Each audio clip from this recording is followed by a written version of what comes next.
The story opens with a dreamlike sequence in the spirit world, where Loak and Neytiri glide effortlessly through the sky. Their carefree flight takes a somber turn when Neytiri asks Loak about his death. Loak recounts what happened, filled with guilt, but his brother reassures him that it was not his fault. In the aftermath of the battle at the Three Brothers, Jake and the group return to the wreckage to salvage any weapons they can find. During the search, Loak comes across his mother's ancestral bow, broken. He takes it with him. Upon returning to the village, the clan leader, Tonawari, tells Jake that they don't need guns. What they need is for him to become Toruk Makto again and lead all the clans against the Sky People. Jake refuses, saying, "When you ride the beast, you become the beast." His only goal is to protect his family.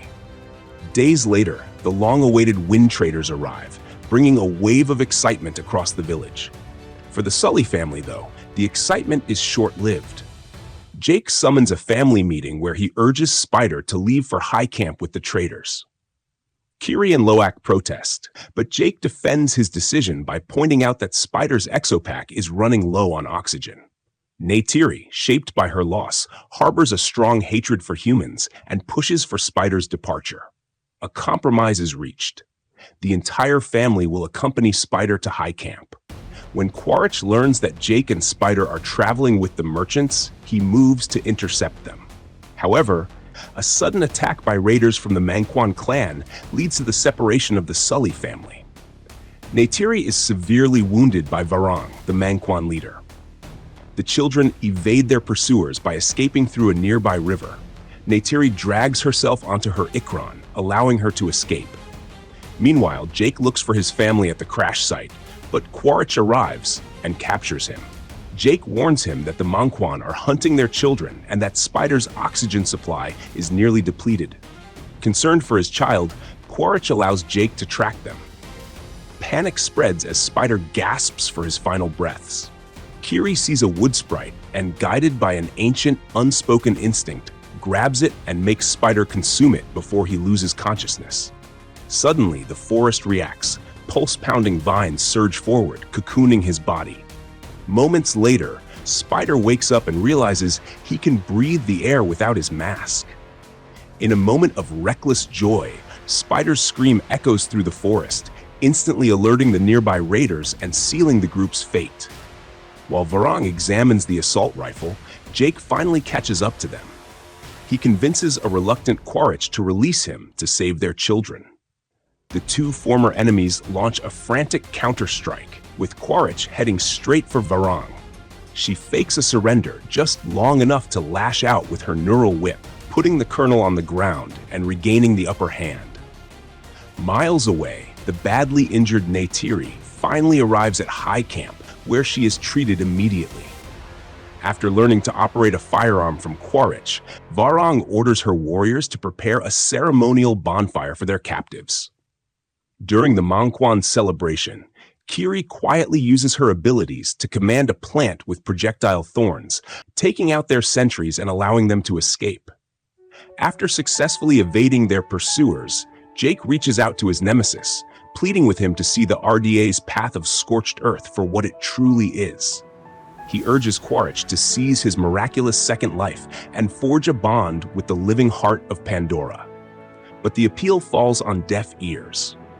Quaritch tells Jake that even though he has lost his human form, his loyalty will always lie with his own kind. The next morning, Neytiri and her group finally find Jake. Seeing this, Quaritch flees the area unnoticed. Upon returning to high camp, the scientists run tests on Spider's body and conclude that he has a mycelium organism living inside him, preserving not only its own life but Spider's as well. To their shock, Spider is growing his very own neural queue as well. Jake worries that the RDA will now target Spider to find a way to reverse engineer his breathing ability. Neytiri suggests ending the boy's life to protect the world. Beneath her reasoning lies a simmering resentment, a mother's heart still aching as she blames Spider for her son's death. Jake rejects the suggestion and decides to take Spider back to the village to ensure the RDA won't find him. Meanwhile, Kiri uncovers the mystery of her origin. Her mother, Grace, conceived while surrendered to the Great Mother's embrace, weaving Kiri's spirit directly from the world's soul. She is a child of miracle, born of Ewa herself, with no mortal father to claim her. Obsessed and undeterred, Mick continues his bloody crusade against the Tulkun, his prosthetic limb, a grim reminder of Payakan's past fury. As twilight falls, a council assembles, decreeing a sentence of eternal exile for Payakan for forsaking the Tulkun way of nonviolence. The young Tulkun flees in misery. Loak's rage boils over. He refuses to stand by while his friend is punished for a war started by the RDA, the true culprits who slaughtered Payakan's mother. After unsuccessfully interrogating multiple clans about Jake's hideout, Quaritch turns to Varang. He offers her the devastating power of RDA weaponry and the cleansing heat of flamethrowers. She invites him to her tent and subjects him to a potent drug, stripping away his defenses to reveal his soul.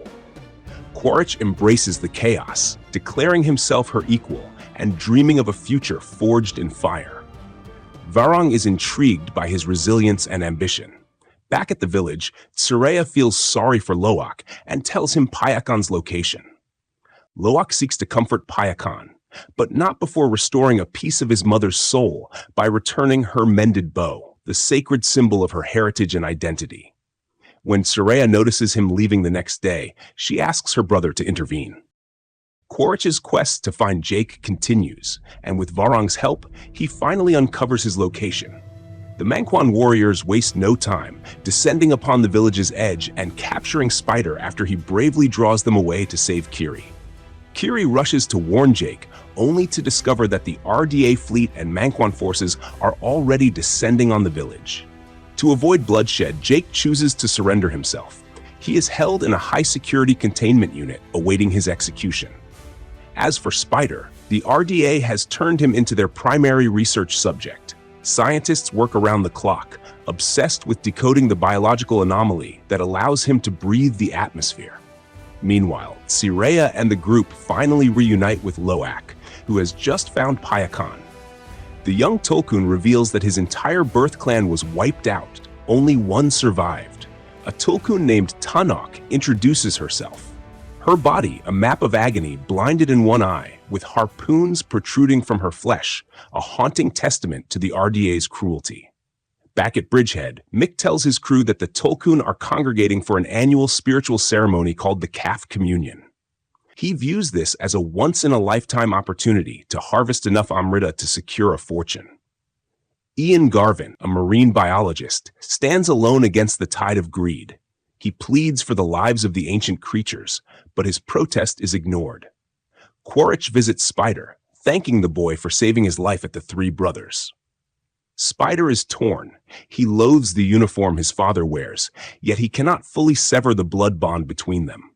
Quaritch reflects on the boy's fire, noting that he inherited his mother's spirit. As he walks away, he leaves his dog tag with Spider, unwittingly handing him the tool he needs to escape. Armed once more with her bow, Neytiri infiltrates a Manquan encampment and acquires an ID badge, enabling her to enter Bridgehead undetected. She then sneaks into Varang's lair and threatens to kill her if she doesn't reveal Jake's location. Quaritch shortly joins them, and Neytiri bolts out, leaving a trail of fire and wreckage in her wake. Amidst the carnage, Garvin arrives with a giant bulldozer to break Jake out of his cage. Upon reaching a secluded area, Garvin warns Jake about the looming massacre of the Tulkun. As they run, a helicopter corners them, but Spider puts his life on the line, acting as a shield and allowing Jake to escape. Neytiri spots them, picks them up, and flies away from the burning base.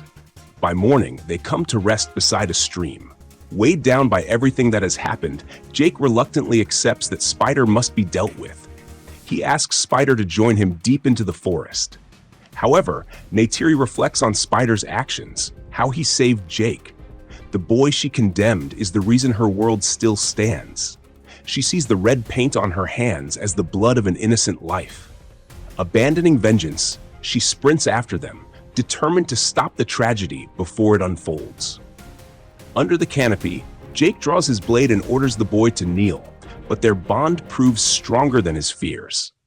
He casts the knife aside, embracing the boy just as Neytiri emerges. She rushes to hug him, finally accepting him into the family as she utters the words, "I see you."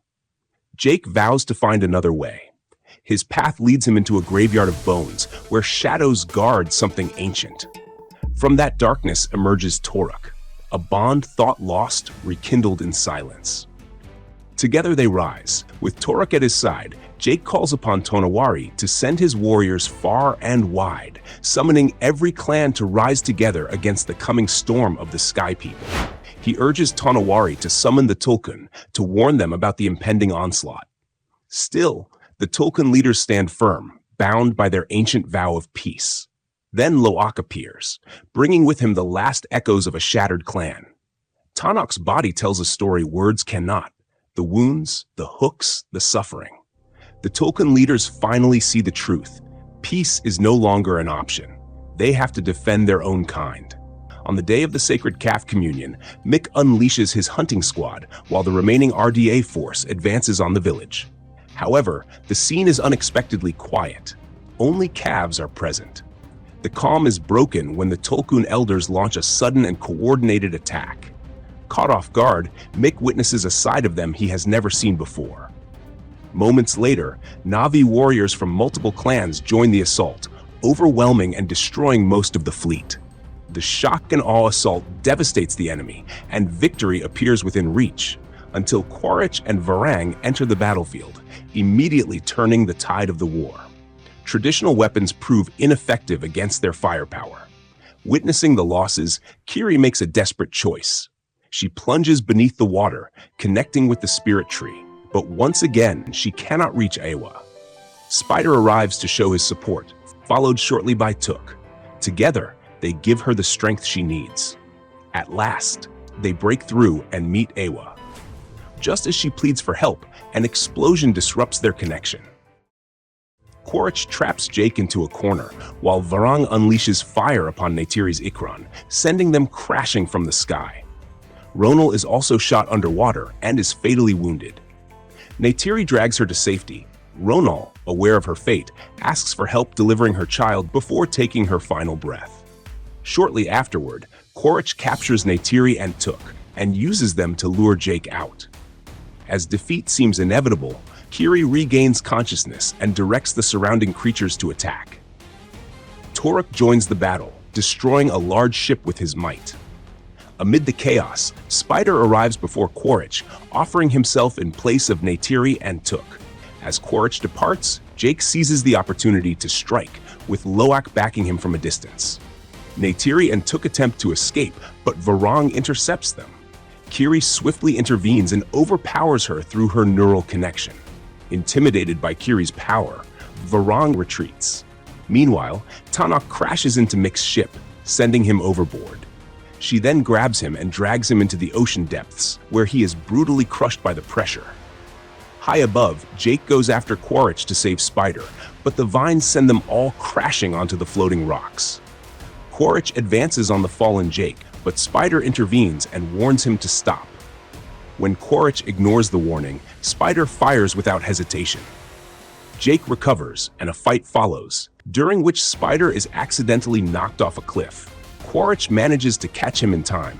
Despite everything, he cannot let his son go. Jake hauls them both back to safety. Exhausted, Quaritch admits how foolish everything has become. Jake offers him a chance at a different path, urging him to look at the world from a different lens. When Jake's family arrives, he asks them not to escalate the situation. Aware that Neytiri could never forgive him, and unwilling to die by her hands a second time, Quaritch rejects redemption and casts himself into the abyss below. With the war finally over, the Tulkun continue their tradition of letting their calves connect to the spirit tree. Payakan and Tanok, once cast out, are finally forgiven and welcomed home. Tonawari steps forward with his newborn daughter, guiding her first connection to the spirit tree as well. The rest of the clan follows, including Spider. Beyond the veil, the spirits of the departed welcome him. Kiri introduces him to her mother, Grace, and he is accepted as one of their own, a part of Eywa.